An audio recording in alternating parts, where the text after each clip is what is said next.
Hello YouTube, Damo_23 here and welcome to episode 11 of Glory Hunter. And in today's episode we start season 2 away from home to Brentford, who absolutely FM'd us last year in the run-in as we finished top 4.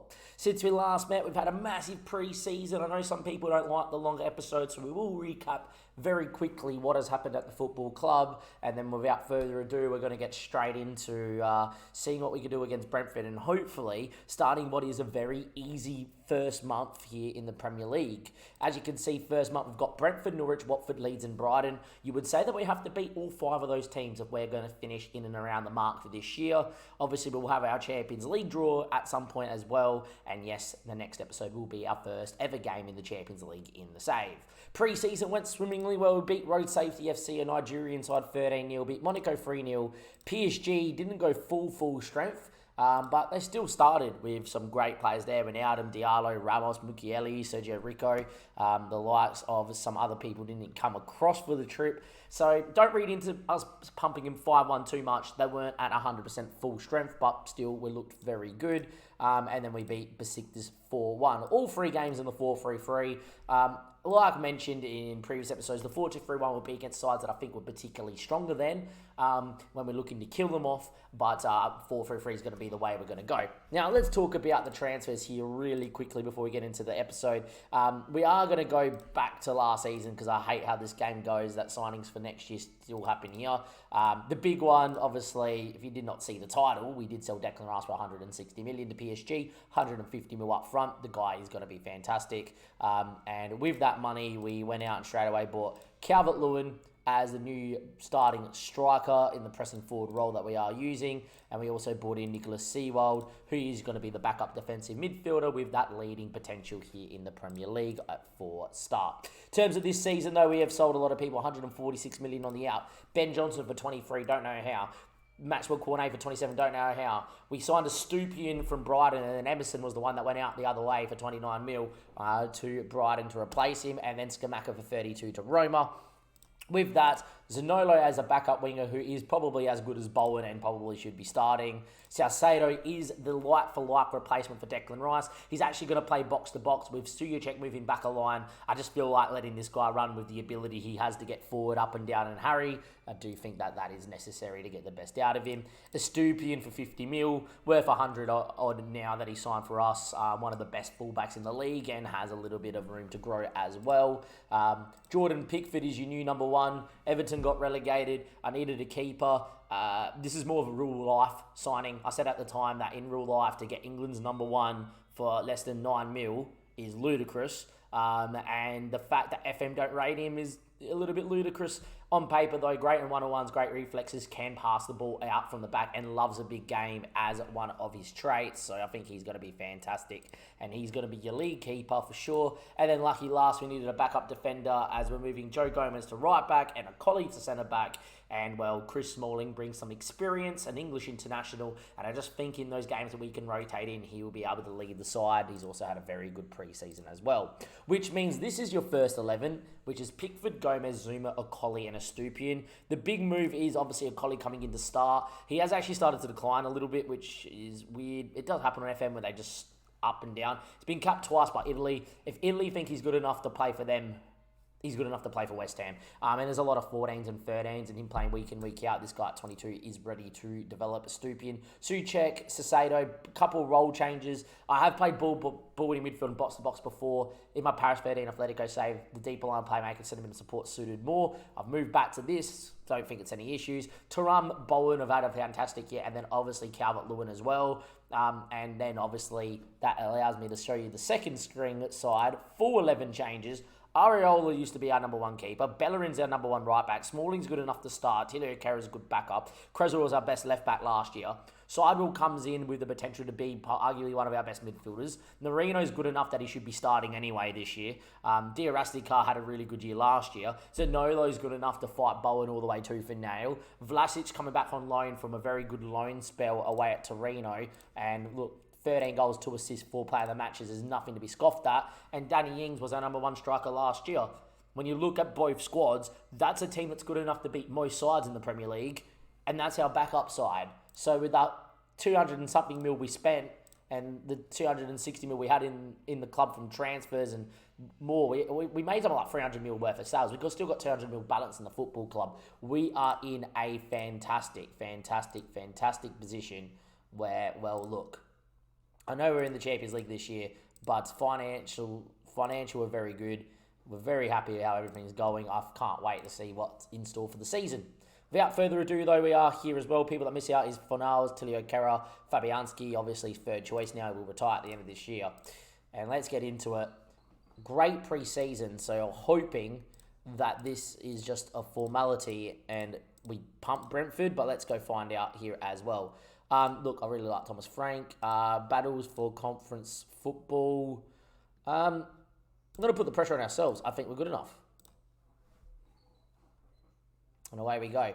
Shakoza over Raya, interesting. But Adja, Pinnock, Henry, and Nanka. A couple of guys. I've got Henry and Pinnock in my fantasy team. Pinnock scoring, by the way, and they've got some doubles. But anyway, Bowen free kick. We've got big height. Zuma's one of them, and he heads home.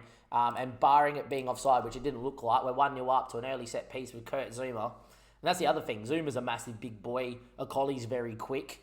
Joe Gomez then provides that defensive cover instead of being so far forward. It allows probably Sasado to get a bit more further forward if Gomez is a bit more of a defensive right back is the thinking. And look, we scored a fair few amount of goals, by the way, from heading and set pieces because we've got Suyacek, got Calvert-Lewin, we've got Kurt Zuma, we've got Smalling. They're all big boys in the box.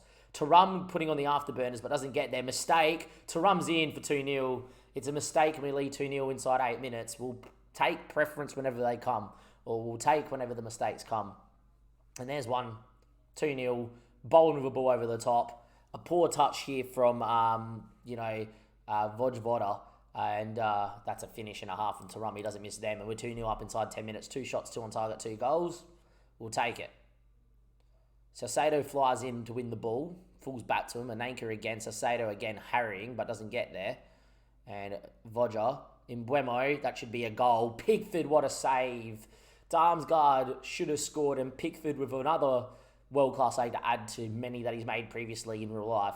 And look, the new signing from Everton, screaming for a move away from the club that got relegated. We've given him a lifeline here at 29. And well, what a world-class save from the number 1 English keeper. 15 minutes played. 2-0. We'll say I like that we signed a lot of English talent as well. Like we've signed a lot of English guys or guys that have been around the Prem. Ivan Toney could be a problem here. And in he comes. Pickford and the deflection is dealt with enough. But yeah, Calvert-Lewin and Pickford coming in, it always feels good to have them. Joe Gomez is another one that we signed that was English, that's been around. So I'm very happy to sign those sort of players. I was very close to signing Dele Alli, by the way. Decided against it in the end.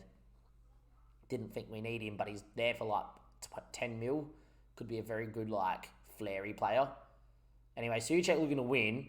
And, well, falls the nose guard. That's a great ball to Mbuemo. Pickford again, what a save. Well, first 15 minutes was us. This little period's been all Brentford. We have to thank Pickford here for keeping it at 2-0. Couple big saves from the English number 1. A little bit lucky there in the highlight, you feel. And 2-0. Done brilliantly is what I will say. We are leading. Do prefer the pressing forward as well. Just feel like they drop in a bit more, help the team. The advanced forward's more last man, which is fine, but I just feel like that Calvert-Lewin's big body suits that way more, and then we'll go forward when needed. Tarum's touch, not great. And again, it's another poor touch that leads to West Ham giving away possession. Now, it's a poor ball to Pinnock, but that will be fine for them to still play out. And Janelt finds Damsgaard. Zuma wins easy. Suyacek, Tarum made a great run.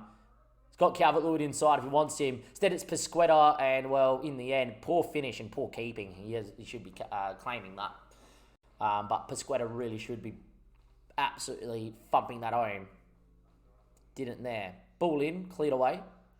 Only as far as Jared Bowen, who whips one to Tarum, who hits the bar. It's a great ball in from Bowen. And, well, it could have been free, should have been free, because Tarum's really good with his head. And he's been dominating backstick crosses of late in the match engine as well. Time ticking away, though. We have looked very comfortable here at 2-0. Been the better side by about a 10-minute period that Brentford had where Pickford was needed.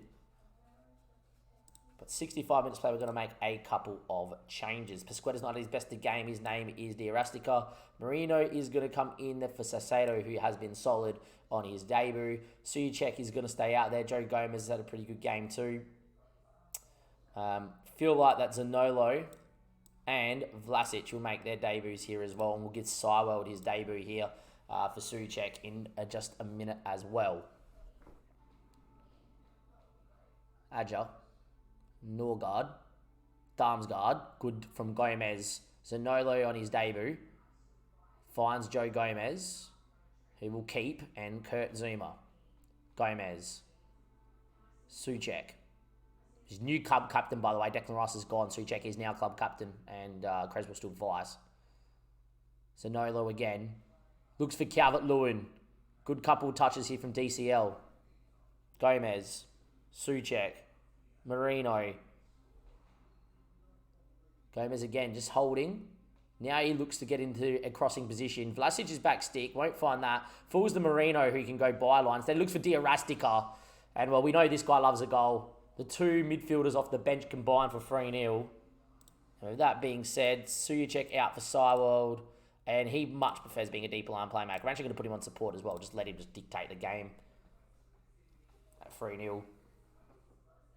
Bit too floated, should have been for DCL the cross, but that's fine. And in the end, Diarastica held while everybody else went forward. That's a great finish from him, the man from Flamengo.